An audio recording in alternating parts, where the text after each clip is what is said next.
and welcome everybody. A very, very good morning to you from Singapore. I am Buddha, product evangelist at Tyc, and I'm really, really glad that you were able to join me this morning for this webinar where we're going to be looking at getting started with the Universal Data Graph and GraphQL on Tyc. Now, with Tyc, we've got Universal Data Graph might feel like a new concept to you. It might sound new to you, or you may have heard about it, but we'll go into the details of what really that is and how powerful this new feature and how exciting this new thing really is for us. As well as GraphQL, if you've got endpoints, if you have worked with or played with GraphQL before, if you're looking to play with GraphQL, then how would Tyc essentially enable you? How would it enable you to secure your APIs and manage it better? That sort of is the gist of today's presentation. So like I said before, you may have heard about it, you may have read about it, but here you get to experience it together with us. It's not just about us talking about it. I'm going to show you exactly what each of these things bring to the table, and hopefully we'll get a better understanding. You'll get a better understanding and be just as excited as I am by the end of this session. So a little bit about the structure of this session. We're going to be starting off with our GraphQL overview. Just a quick refresher on what GraphQL as a technology is, kind of like it's a slight bit of an origin story there, followed by what we have built in when it comes to GraphQL. And then we move into our Universal Data Graph introduction. What is it? What can you do with it? And then heading into our demonstration.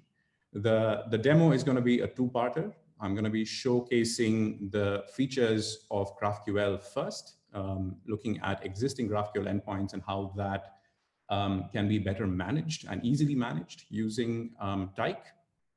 And then I'm going to be showcasing our Tyc Universal Data Graph's power in bringing together two separate RESTful endpoints into creating a GraphQL schema seamlessly and easily.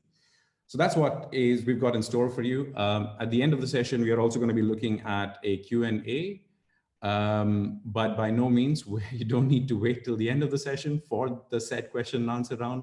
At any point of time, if something interests you, confuses you, excites you, feel free to drop in into our chat, and we're going to be taking up those questions towards the end. Unfortunately, I don't think I will have access to the chat box as easily. But we will definitely be addressing all of the questions, most of the questions to the best of our abilities. Like I said, I am Buddha, product evangelist here. I'm going to be joined in by Jonathan Bernal, who is a consulting engineer, and he's a resident expert in the topic as well, who will be joining us towards the end near the Q&A session to tackle some of the more trickier ones and help me out with that session as well. So he's going to be joining us. Special shout out to Tony. I think he's in the audience. He's one of our partners, Fusion Consulting. We've been working together to put this webinar in front of you. And he's a solutions partner. If you want to know more about Tony, if you want to have a chat, want to say hi, do feel free to do that in the chat box, as well as we'll be happy to share you more information about Fusion Consulting as well. So with that, I am going to proceed on to our next steps. Right, a quick background on GraphQL. Again, some of you might know this, but just for those who are uninitiated, GraphQL is an open source data query and manipulation language for APIs. So essentially, it's a means of querying your API. It's a means of manipulating the data that you've got in your APIs.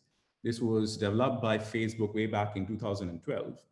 And I think that the important part here is to understand why they did that, because at that time, it was a fairly changing or transforming digital landscape where people were moving away from just having web-based applications or just pure websites to a more omni-channel, multi-device sort of an environment where people were interacting with applications in different way. People were interacting with data in a different way. People were collecting information in a different way. It brought in mobile devices, it brought in tablets, it brought in potentially touch interfaces more into the front. And in most cases, what happened was existing API protocols like REST felt a little restrictive because you were effectively building it once and trying to either make use of that and somehow make sense of the payload that was coming in, responses that were coming in, and trying to fit it into your interfaces. Or you were trying to have multiple different endpoints to cater to each of your needs. So that's where GraphQL sort of came into the picture, where instead, which brought in a whole range of flexibility. It allowed clients to define the structure of the data that was required across these different devices and for different use cases. Instead of building out multiple separate endpoints, you could create a more holistic schema, which would then be queried from your front-end clients, essentially, based on what the device needs. So it sort of really helped out with not overloading you with too much information or bloating up the payload that was coming up to you. So it's a lot more efficient and cleaner way of actually handling and managing this. That sounds great. However, it did not really come without its own challenges, its own complexities, because with flexibility, sometimes complexity comes in as well. And that's where I think that's sort of been a bit of a blocker in terms of adoption when it came to GraphQL, where what people had to then consider, to train up more people to understand GraphQL, to build up your own systems, which could be costly potentially. And at the same time, from a more security and management perspective, it did add in a few more challenges, which we will see in shortly, because since you're now only looking at a singular endpoint, and it's more of a query-driven system, your typical security measures may not always be enough to guarantee the authentication mechanism or the authorization mechanism, or it may not just be enough. So you need to consider a couple more things there. So with that is sort of like a brief history of GraphQL. This has been these are some of the challenges that came with it. The main purpose of it was to really add a whole range of flexibility in terms of how you interacted with data, how you created your schemas. What have we done then? So this is kind of an exciting part for us. We've sort of been working on this for a while. And what we have brought to you is we built in GraphQL features, which will make things very easy and more secure. What does that mean? This is primarily targeted towards GraphQL endpoints, GraphQL schemas that you already have in place. How do you then manage things easily, simply, and with you having to then focus just on the business logic and making a product as good, as great as possible. So with Tyke's offering, we've got what you call the batteries included GraphQL. So if you're familiar with Tyke, all of the amazing API management features that we had in place earlier on, we are bringing all of that to the forefront for our GraphQL endpoints as well. So we are talking authentication mechanisms, including our basic authentication, OpenID Connect, OAuth 2.0, all of the good stuff is going to be added and available for GraphQL as well. We are bringing in our policies, we are bringing in access privileges, we are bringing in rate limiting quotas. We've added in an internal and external playground, which I will be showcasing as well as the idea of API ownership. So all of the things that you have come to expect from a fantastic and amazing complete API management solution is available not just for RESTful APIs anymore, but it is also now with Tyke available for our GraphQL offering. So that is what we have made it very, very simple. So if you're familiar with us, this is fantastic. Not a whole lot changes. We have a few new things that are dedicated towards GraphQL as well to solving their challenges. But if you've used any API management solution before, then this is we are bringing all the powers and features for GraphQL endpoints. Now, there are two particular things, like I mentioned, which are specific to GraphQL endpoints, which need to be managed better through an API management solution. And one of that is field-based permissions. So with field-based permissions, it's essentially controlling the access to individual fields within your GraphQL schema. And once again, we'll see this in action and it might make things a lot more clearer.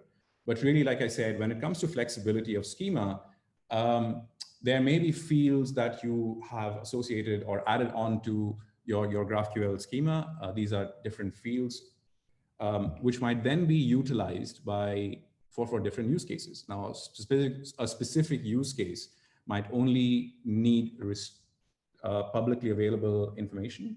For instance, if you have user-specific data that you may not want to reveal for public interfaces, field-based permissions would allow you to restrict access for that particular use case. And you, instead of having to change your schemas, you can effectively manage that through these permission policies.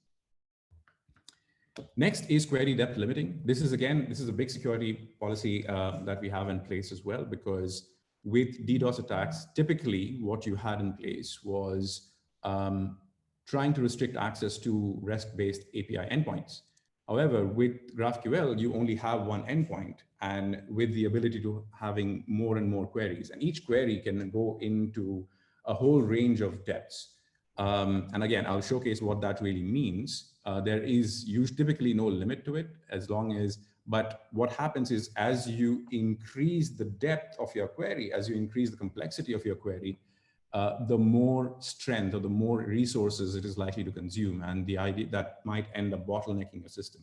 So some of this might be by design. If that is what your use case is, then by all means, but in a lot of cases, malicious attacks like the DDoS attacks in this case could really choke up your system. And this is a means of preventing that, where you are limiting access to the level of querying depth that people can go into.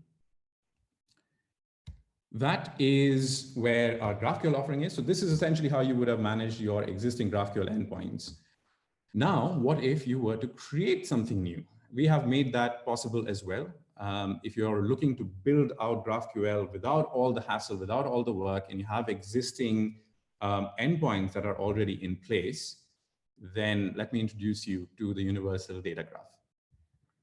With this, we have a no-code way to build out GraphQL APIs. So if you're looking to use your existing infrastructure and data, so this solves the problem of having to migrate all of your solutions into a completely new architecture. So even if you have REST-based endpoints, you can make use of this to have a GraphQL-based schema on top of it, which can be interacted with from different clients, You don't need to write any new code for doing this. This is effectively targeting the middleware problem, where you don't really have to have that intermediate system, which is trying to make all of these conversions happen for you. We are taking all of that load off you and giving you the power. And how does that really work? You're essentially looking at stitching together existing data sources and have developers using the GraphQL endpoints in a very, very short and easy time. So right now, I've only mentioned things like converting your REST-based API endpoints into GraphQL.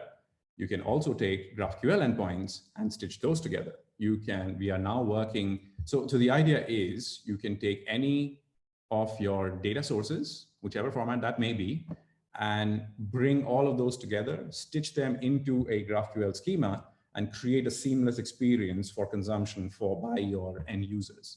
Now, obviously, at this point of time, this is still an early stage product. We have enabled this functionality for REST-based endpoints as well as GraphQL endpoints. So you can stitch together GraphQL and REST-based, or REST and REST, or GraphQL and GraphQL endpoints together to create this experience. But we are working towards including a lot more of these data sources to give you that control, that flexibility in terms of creation. This is sort of what it looks like from a more visual perspective. We've got two REST-based endpoints, as you can see in the very first case, and that brings the UDG sort of brings that together into a GraphQL schema. Again, I think it'll become a lot more clearer when we go through the demonstration. So that gives you a whole lot of opportunity for you to try things out, for us to try things out. So if you are inspired by the end of this session, if you find this intriguing and you want to try this out, by all means, do try and do that. Reach out to us, tell us what you've been building. Like I said, this is our first attempt at this particular feature.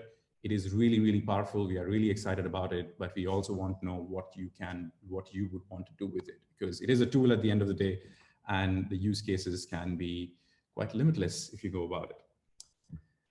So with that, I'm just going to check if there's anything in the chat. I do not have anything in the chat. Perfect.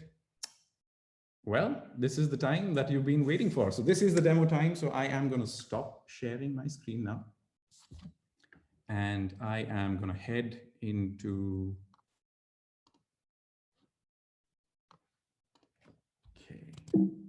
out of my presentation into my Tyke dashboard. I'm just going to make sure I'm still logged in.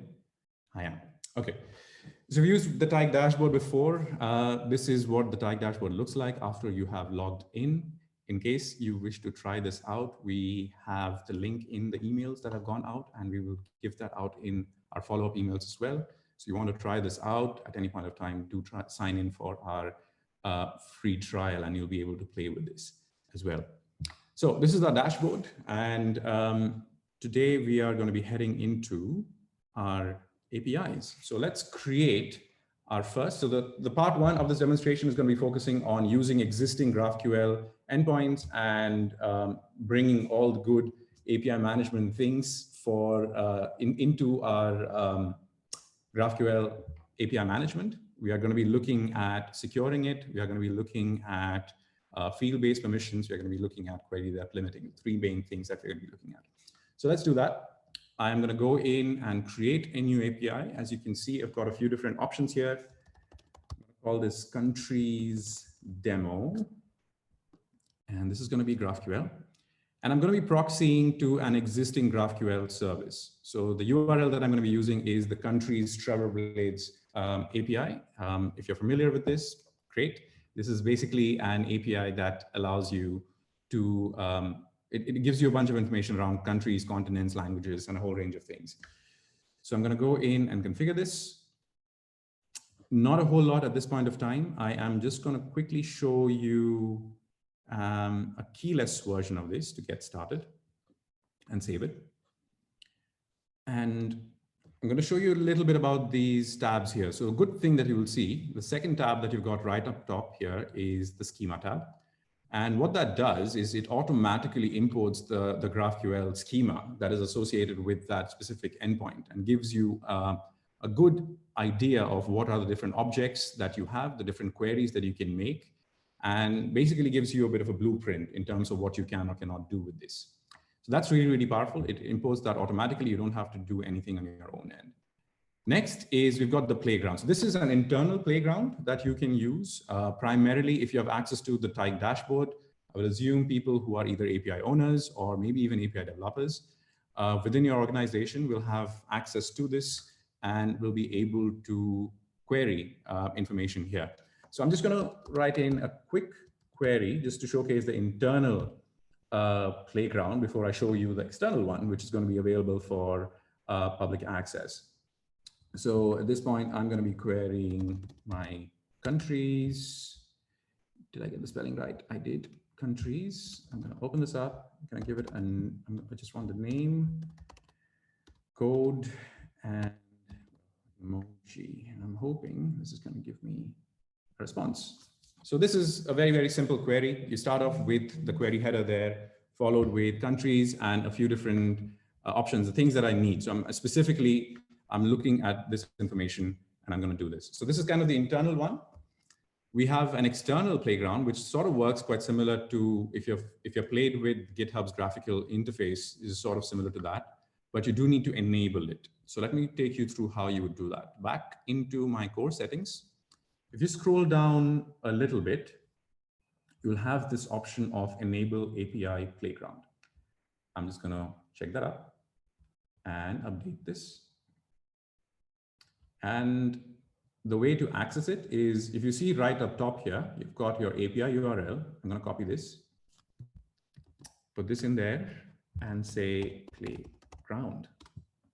And this is going to give me access to my external playground. So why is this useful than the other? When would you use it? So like I said, if people have access to your Tyke dashboard, then they can use the internal playground. But if you want others to interact with it, either outside of your organization or people who do not have access to your dashboard, this would be a means of doing that. So I'm going to go ahead and type in the same, okay, sorry, not here. Type in the same query that we had before. We had countries. And I've got my name. I'm going to add in code as well.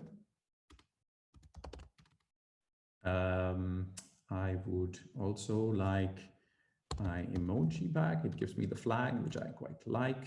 I can add in currency if I want. I can also look at continent. Continent in itself is an object, so I'm going to give it a name as well. And hopefully this is going to give me back all of this information. So there you go. It's giving me, this is sort of a first query. We're getting a few information. Just to familiarize yourself with this interface, if you look right here, your schema is available. So if you want to interact or want to see what are the different fields that you can request, the information that you can query, all of that is going to be available here. I am going to get in to, instead of going into countries, I would like to query a very specific one. So if you want to do that, there is a way of doing it. I can go into country and give it code. And the code is, let's go with, let's say Andorra. I'm going to go with AD and close it. This is where arguments comes in. So this is what arguments look like. Again, I'm not going into the details of showing you what GraphQL is all about, but just so that you know, because we're going to be using this in the next few minutes. So with that, you can essentially query or target a specific country as opposed to going into a list. So that's sort of the power of it. So right now, as you have seen, this is an open API. If that is what your use case is all about, then by all means, this is fantastic. But in most cases, we would like this to be secured. So let's see how we can do that. First things first is back into our course settings. We would go all the way down, change our authentication mode to authentication token, update it.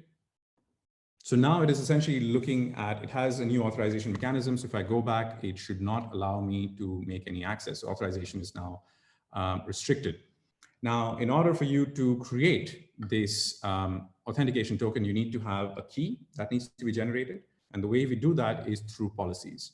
So I'm going to go into my policies and create my, I'm going to use my countries demo. So policies are essentially global rules, which essentially dictates how you would secure your security policy, the security mechanism for different APIs that are managed under this policy. It does a few other things, which we'll go into the details of really, really shortly. But let me go ahead and configure this first. I'm going to say this to be countries, did I get that spelling right? Countries policy. And I'm going to have a setting expiration to never. Depends on what you need here. I'm going to create my policy, which is great. Now onto my keys, I can add a new key based on a policy. It is essentially going to inherit whatever rules I had set out in my policy without me having to configure anything, and I'm going to create the key. That being created, now onto my playground here on my HTTP headers. Now this may be a bit tricky because I've got a few different components here. I'm going to add in my authorization. Let me get that spelling right. I think I've got that spelling right. I'm going to call it bearer and add my authentication token. If everything goes well, I should be able to make my call again. So there you go. We have our authentication token in place through our HTTP header, and we are back to calling our API, but this time with a little layer of security added on top of it. So authentication taken care of. Let's go into the specific two things that we spoke about. One is our query depth limiting. What does that look like? I'm going to close this back into my policies. And if I go here, I'll see in my global limit, there is something called the query depth. Now, this is unlimited at this point of time. I'm going to uncheck this and I'm going to add in 3. So what does that mean? Let me go back here. And actually, before that, let me actually keep it unlimited so that I can show you a few different depths first. So what you can do here is right now we've got countries, we've got continents. Now, continents also has countries associated with it, because as you can imagine, continents have countries. And what I can do is I can add in a name and it's going to go further back. Now, what I can do in addition to that, because if you remember, countries can be part of continents. So I can go further in and do this, and I will still get back a response with more information. And I can keep going further and further, because as you can see, it seems like it's a bit of a recursive thing between continents and countries. and you can keep going to further and further depth. Right now, you may not notice it, but the further along that you go, the more resource intensive these queries start becoming, and the longer processing it might take. So if you're going down 6 or 7 different levels, there is a high probability of your system being choked up if your infrastructure is not built to handle that. So how do you look at depth? So the way to look at it is essentially looking at your different starting points, your entry points. So query in itself is 1. Then we've got country as level 2, continent as level 3, countries as level 4, continent at level 5. So we've got about 5 levels of depth at this point of time. If you want a little bit of a hacky way, which is sometimes what I use, you just look at the open curly brackets and count those. And I think that'll give you a good idea of the different levels that you've got in. So right now, as you can see, there is no restriction. Now, if I were to enforce my policy that I only want you to go down to level 3, as opposed to unlimited level, and update this, and I go back here, it will restrict me. So once again, this can be completely dependent on your product strategy. If your product needs you to go down that many levels, then by all means, you have the option of doing that. But if you think that you only want to have the ability for people to query your country, followed by the continent it is in, and to view the different countries within that continent, I think I've got 1, 2, 3, and I think this is 4 levels. So this is probably just going to restrict me. Still, I'm going to pull back 1 more level and only keep it to my continent. And it's going to give me back my information.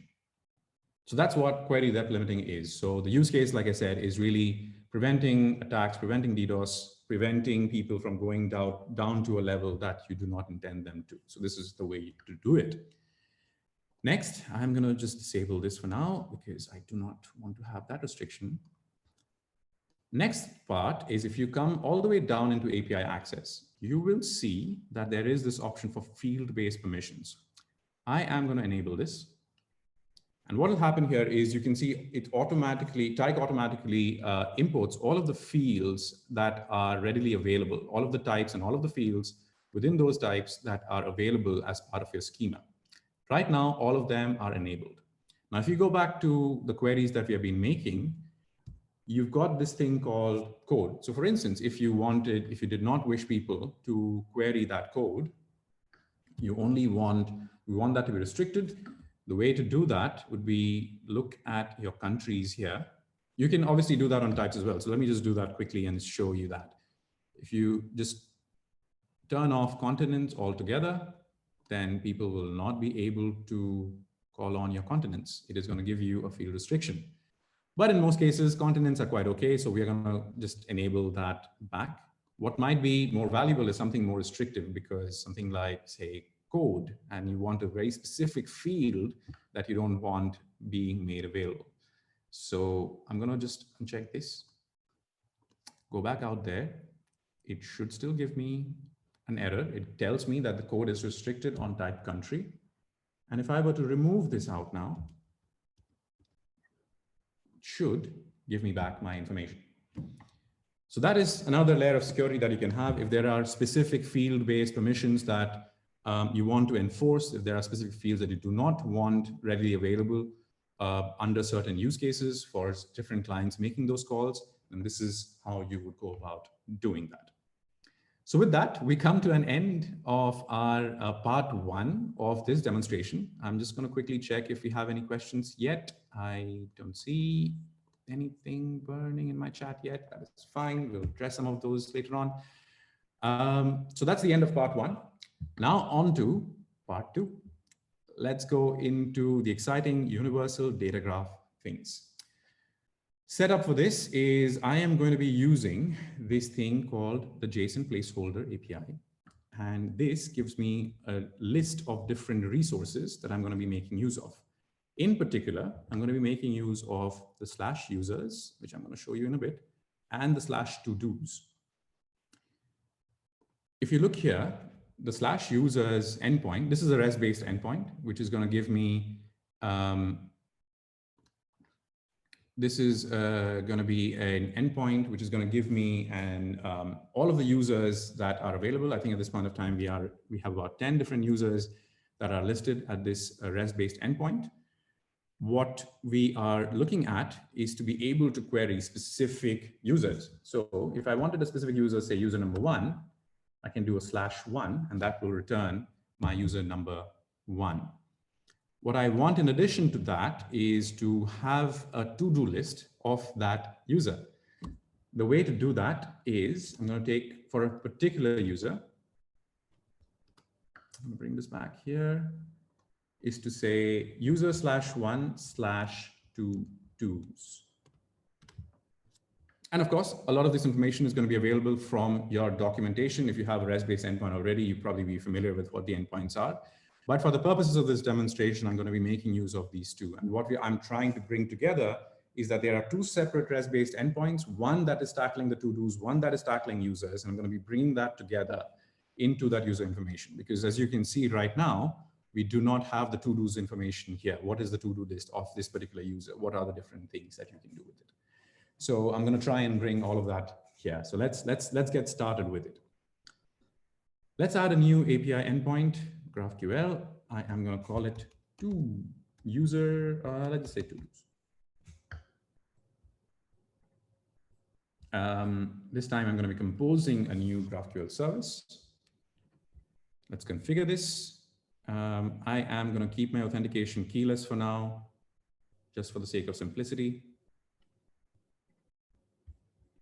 And onto my schema. So right now, we don't have a whole lot going on here. So I do not need mutations. I'm just going to remove that. I'm going to be querying only. Step 1 of this is to create our first object. So we want users first. We're going to be taking in creating the type users as an object.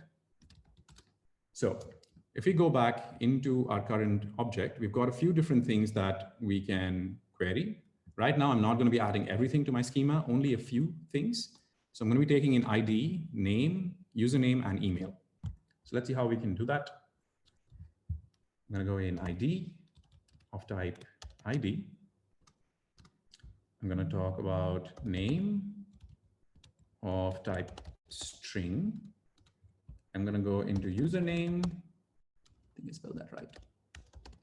Hoping this is visible. I'm just going to try and see if I can make it a little bit bigger. Okay. All right. Username string. We've got email as well. I'm going to make that string as well. Now I want to make a query. I'm going to call it get user. Oh, that's not great. Change that. I'm going to say get user. This is going to be of type user. And what I want to do is, because I'm going to be querying a specific user, I am going to add in ID of type ID. And I'm going to add an exclamation mark. So exclamation essentially denotes that this is a required field. So now let's go into the next step, which is to connect this into our data source. So right now, if I were to just make a quick query, let's go query get user ID 1, and I am just going to get my ID and name. What's going to happen now is that it's probably not going to give me much, because it hasn't been, what we haven't done yet is to add in the data source. So let's do that. I'm going to go into my data sources, and you can see the fields have been arranged and organized. There are obviously two ways of adding in the schema. The one that I showed you, you can also do that here step by step. I'm going to go into my get user, and you can go into data source tab here. I'm going to define a data source. So this is going to be a REST-based endpoint. I'm going to copy this URL that I have from here. Add on method is going to be get. And I'm going to update this field. So as you can see, this automatically changes to REST. It has identified that. It has got a data source connected with it. I'm going to update this as well. And if I go back to my playground now, I will get back my information. I'm going to add in a few more fields because we have the luxury of using it, and get that information as well. Now, if you have noticed something already, you might have realized that we have sort of hard-coded the user ID 1 in our URL. Now, what that means is if I were to change my ID into something else, it's no longer dynamic. It is giving me back just the user ID number 1 because it's hard-coded. So we obviously don't want that. We want that to be dynamic. And let's go back then and change that and see how we can get that. So instead of using user number 1, I'm going to be using a small Golang template syntax. So just follow along with me. It's not very complicated. 2 open curly brackets, close curly brackets. Inside, I'm going to go dot arguments dot ID. Now, what is that? So just looking at the structure of our schema, I'm just going to update this just so that I know, and I'm update this API as well. If I go back into my editor, as a structure of our query, whatever you see over here with the get users, when you're making a query, if there is anything in that bracket associated with it, that is your argument. And you can access that using dot arguments dot ID. There is a second part to this, which we will come to when we add on the new one, which we will get into. So let's go back into my playground. And now if I were to make a query, it will give me back my ID number 3. And once again, I'm just going to broaden it so that it is visible. It can be a little bit dark in here. And I can then query my number 8. I can query any number that I want. So that, as you see, that is part A of part 2 of our demonstration, where we are effectively taking a REST-based API, converted that into a GraphQL schema without really the need to code anything whatsoever. So that is a really, really powerful thing that we have brought in with our universal data graph.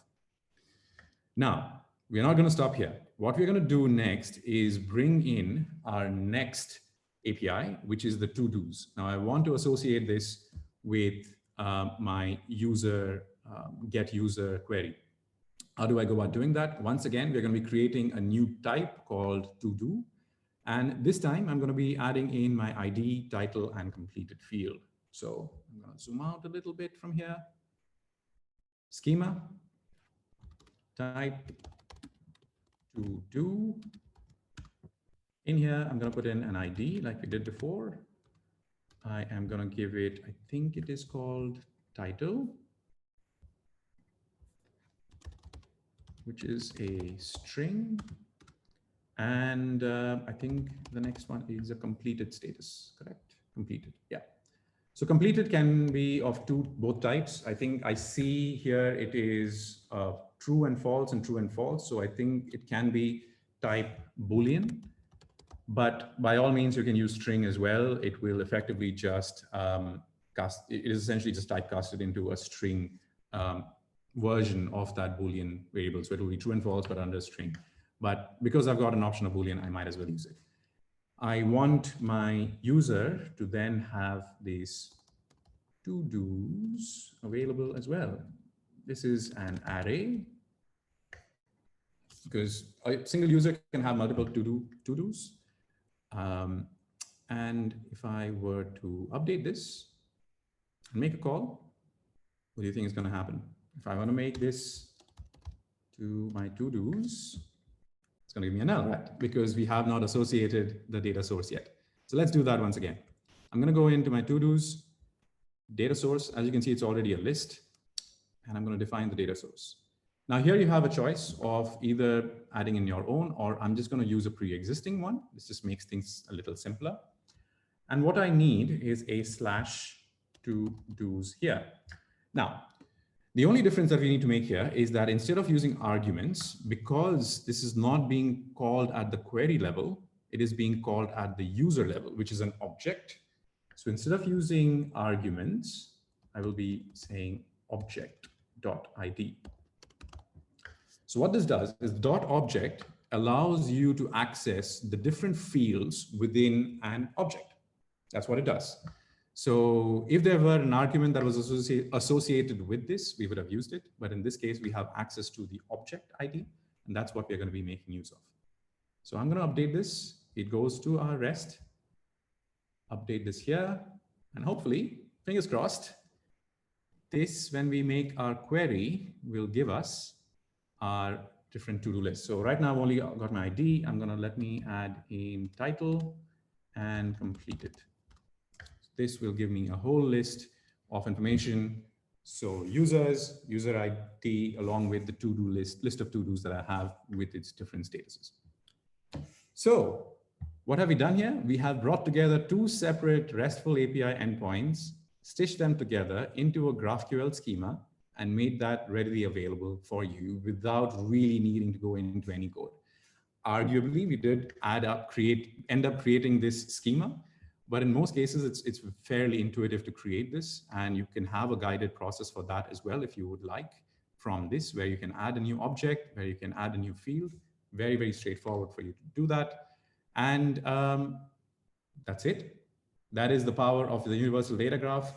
Of course, now that it is a GraphQL endpoint, you can add in any level of security, any level of API management that I showed you before with our GraphQL specific endpoints as well. So you can add authentication, you can add rate limiting, you can add quotas, you can add field-based permissions, all of that good stuff is still readily available with this universal data graph. So that's it. I think I've been talking for a long time. If I've gone through very, very quickly, I do apologize. If you have questions or you want me to go over anything specifically, please feel free to let me know. I am going to stop sharing so that I can look at comments or anything that we've got that we can make use of. First question is, field-based permissions is based on all or nothing. If at least one field is not permitted, I will not be able to get any other data. Well, actually, not really. So you have different levels that you can go into, and maybe I'll just share this. Let me go back into my APIs. Okay, let me save this. So in my countries demo, actually in my policies, if I go into my countries policy, field-based permission, then you can see here that we've got on a type list. So you can effectively restrict a type in its entirety. So if you don't want continents whatsoever or any element of your continent to be accessible, then you can uncheck it here, and it will automatically uncheck all of the fields. But if you want to go into the specific fields in itself, where you only want one field, then you can do that as well, like we did with our code. So I think I'm hoping that is making sense, and I'm hoping that answers your question. So you have the option of completely stopping an entire type of its own, or you can do one or many fields within that type without completely enforcing or limiting the entire type in itself. So fields within an object or the object itself, you have option to do both of them. Great. Yeah, and if I could add, you might have basically what Buddha's describing here is you might have the scenario where you want to allow access to some of the types in your schema and disallow access to other types in your schema. And really the use case here is to base that on either say user or user groups, for example. So that's where you'd see a lot of this functionality come into play. I see a couple of questions here as well. We have two backend APIs on the same backend server. Great. Currently, they are mapped to two different front-end type APIs. Great. However, we would like to combine into one front-end type API with different subdirectory pointing to different backend APIs. Okay.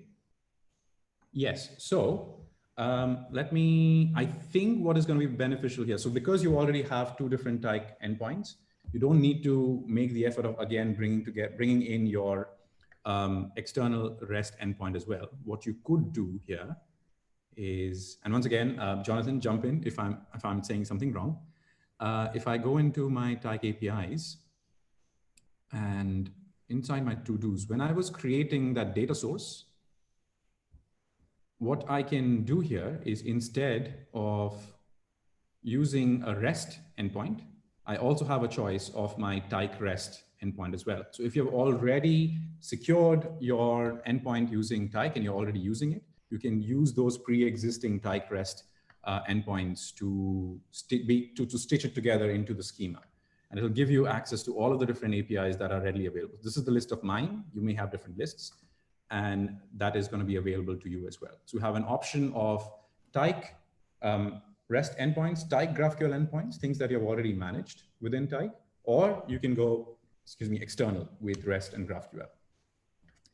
So Jonathan, anything to add to that? I'm hoping that answers your question. I'm hoping I got your question correctly. Yeah, no, that's right. Basically, yeah, but it's correct. Either has the Tyke sort of starts with Tycrest or Tyke.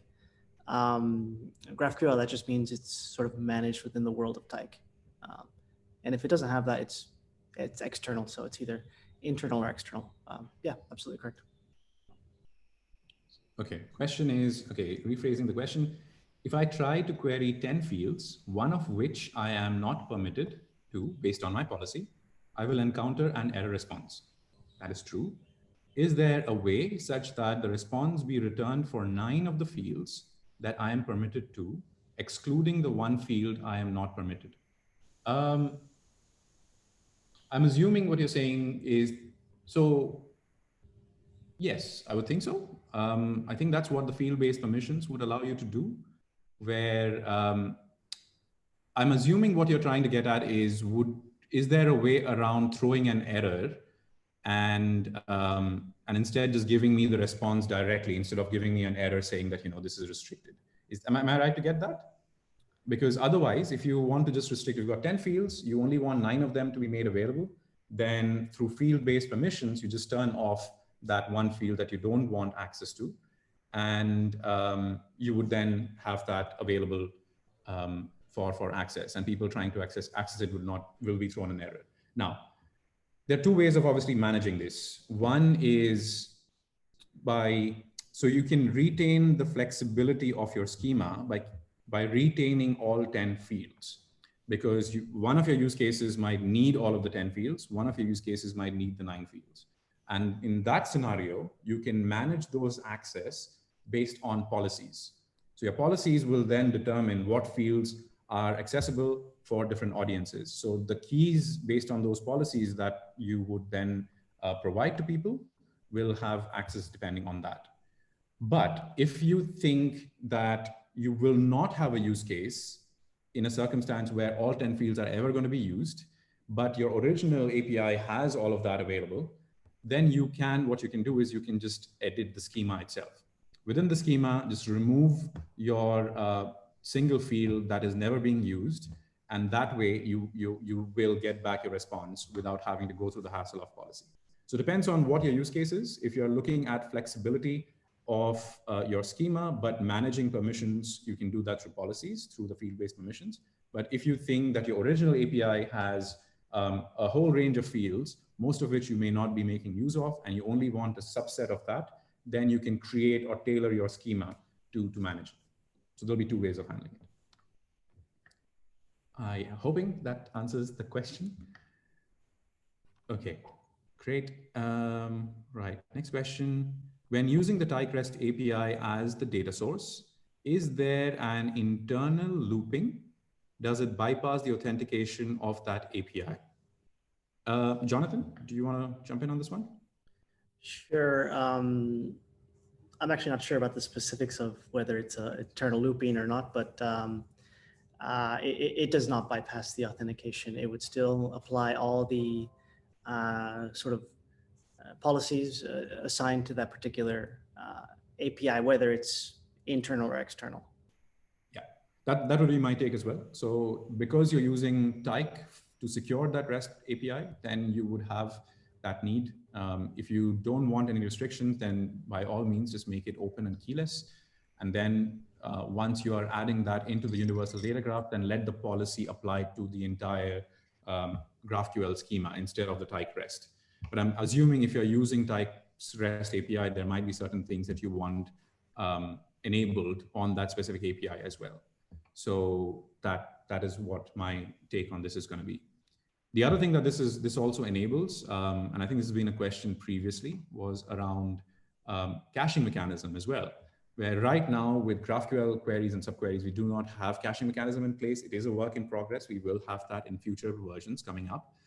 But if you are looking for cached information or cached responses, what you can do is, if you've got a REST-based API, go create a Tyke REST API endpoint, use our caching mechanism there, and then bring that cached information, cached response, onto the universal data graph and stitch that together. So that is kind of the workaround that you can have with trying to cache information. Okay, further questions. I see one coming in from Tony, which is any customers' use cases that can be shared. So I think that we're still working on the specific use cases, or rather case studies, I think, since it's an early launch. But typical use cases when it comes to things like GraphQL, or even the universal data graph for that matter. Let's talk GraphQL first. With GraphQL, the primary reason for its existence was really to give the flexibility across devices.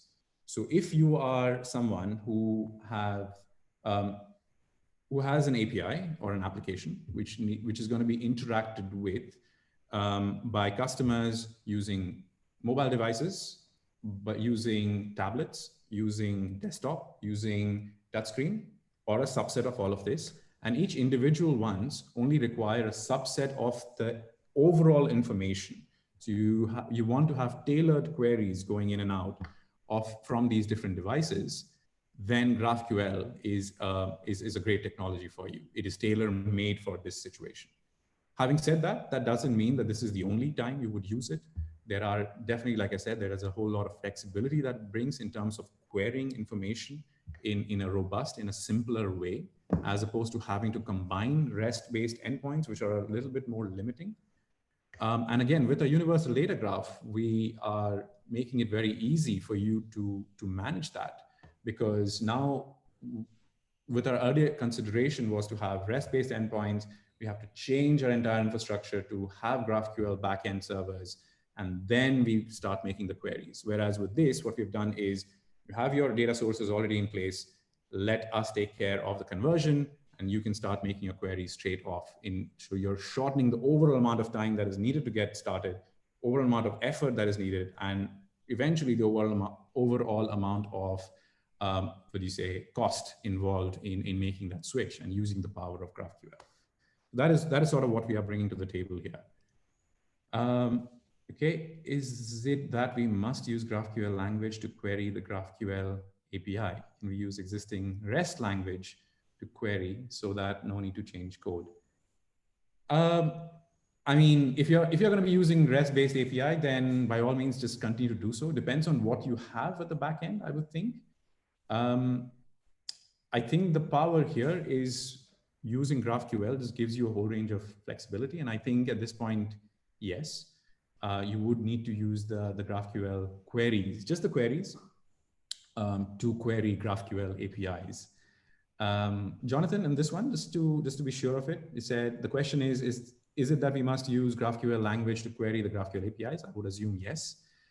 Can we use existing REST language to query so that we need to change, so that no need to change the code? So with REST, obviously, the thing is REST is a separate protocol and technology. So interacting REST and GraphQL may be a bit tricky here. But Jonathan, any inputs on that? My take would be GraphQL APIs, GraphQL queries. Sure. So GraphQL is just the specification, sort of the backend that validates and executes GraphQL queries can be implemented in any of the languages that you currently use, whether it's JavaScript, Ruby, Java, Python. So it's more,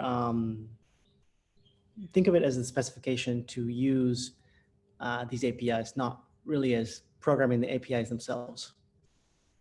Yeah, exactly. So I would say if you are hesitant in terms of getting started with GraphQL because you think you're quite limited by knowledge, I would say at this point of time, it might be just worth looking at a few queries. I think in most cases, it is quite straightforward.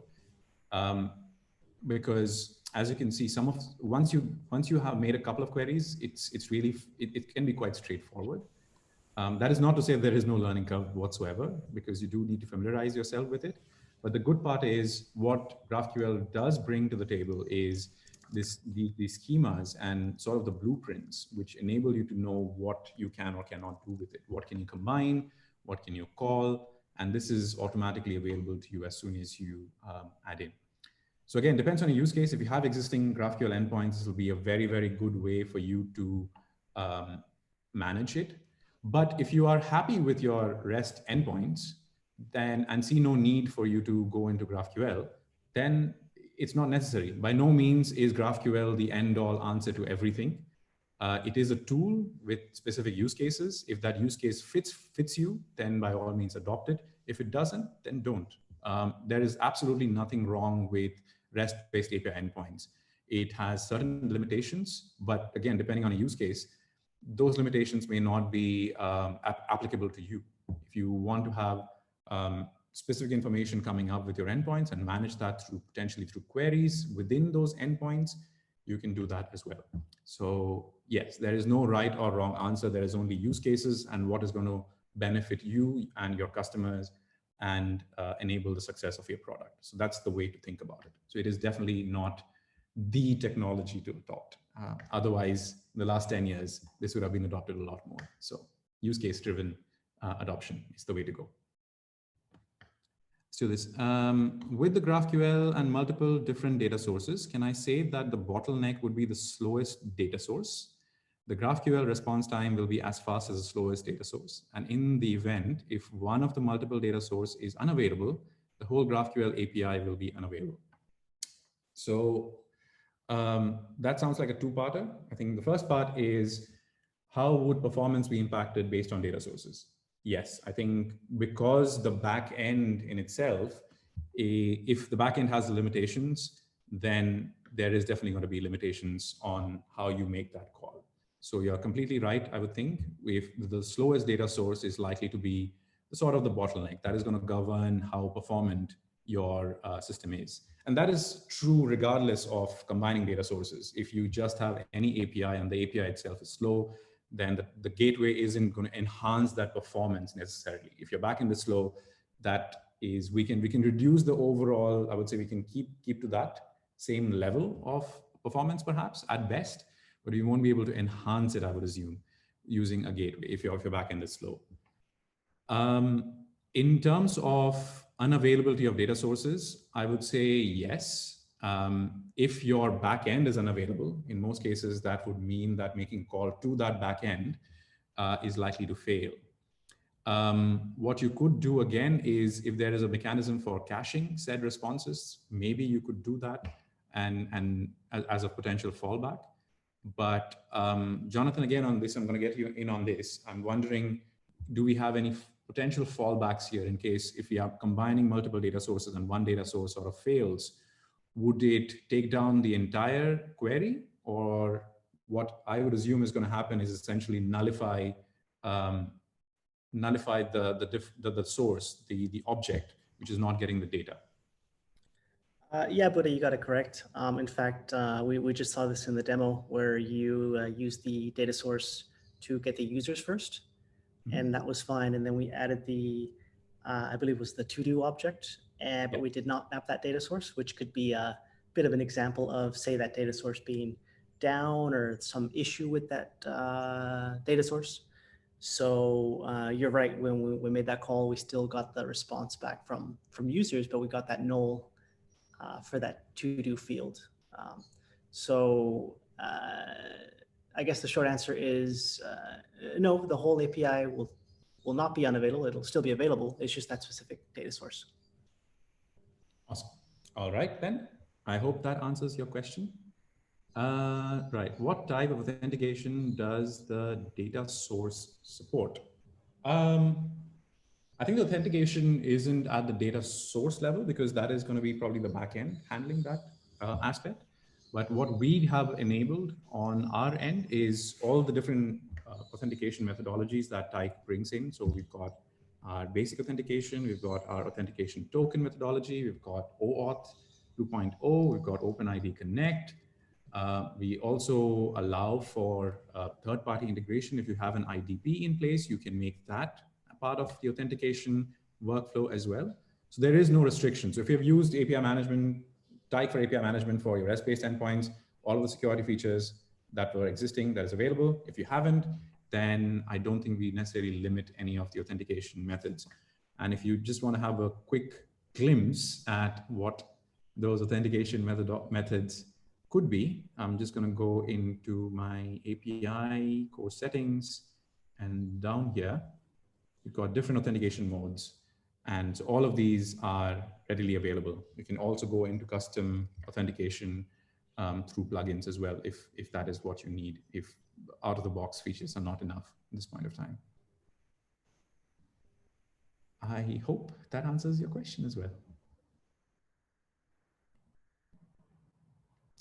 Okay, anything else? I think thanks for the answer. Okay, I think that's about it. That's all we've got for today. Thank you for the amazing questions. I think these were all really, really valuable. And it's always great to interact with the audience. I know we are living in a time where we are sort of limited by Zoom. So I do very, very appreciate everyone who's asked us these questions.